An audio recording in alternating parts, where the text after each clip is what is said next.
Military checkpoints near Russia's Khmeimim air base came under attack in the Jableh district of Syria's Latakia province on Tuesday morning. Russian media reported that the attack was carried out by a sabotage group of Uzbeks at around 4 to 5 a.m.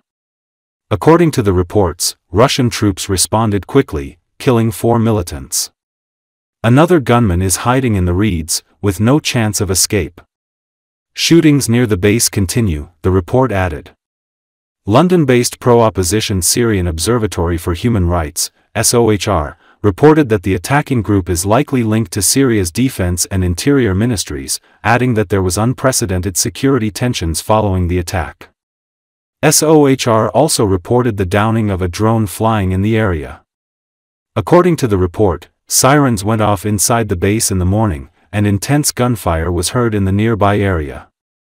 Following the attack, security forces deployed around the base have been put on full alert, with checkpoints being set up and search underway. There have been no official reports about the extent of losses or the party responsible for the attack.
Russian SOHR correspondent Timofey Yermakov publicly admitted that the goals of the so-called special military operation have completely failed. Instead of the promised demilitarization, Ukraine has turned into a super-militarized state. We failed to achieve the goals of the SVO. We militarized Ukraine like no other country. I don't know of a more militarized country, Yermakov said. Putin promised to weaken Ukraine, but achieved the opposite.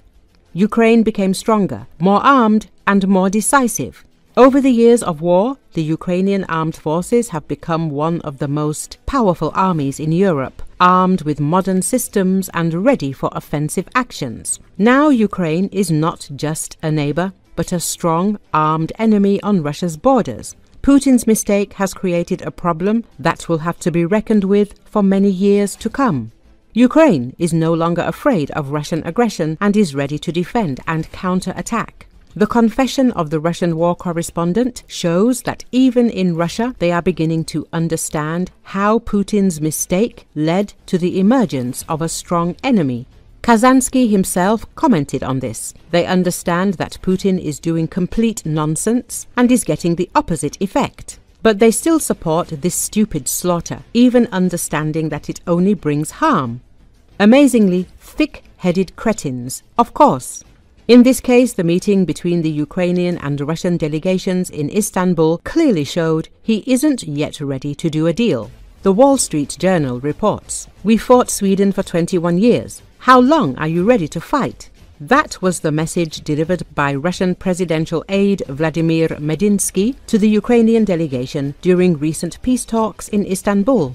Another statement attributed to him warned, "Maybe some of those sitting here at this table will lose more of their loved ones. Russia is prepared to fight forever." Russia insisted it would only consider a ceasefire if Ukraine withdrew from all 4 regions Russia claims to have annexed: Luhansk, Donetsk, Kherson and Zaporizhia, despite not fully controlling them. Ukrainian diplomatic sources said Russia also threatened to seize Kharkiv and Sumy, expanding its territorial demands. Putin has signaled that his demands haven't changed since the beginning of the war, the report says. For US President Donald Trump, who is promoting the idea of a quick peace, the events in Istanbul show that the roadblock to peace is Putin, just as the Ukrainians and their European backers claim.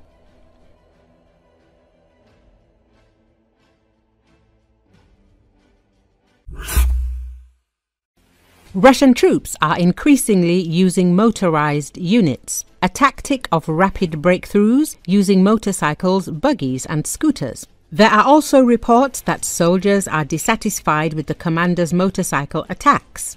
Despite heavy losses, this strategy allows them to bypass traditional Ukrainian defenses and exhaust the Ukrainian armed forces, writes the New York Times.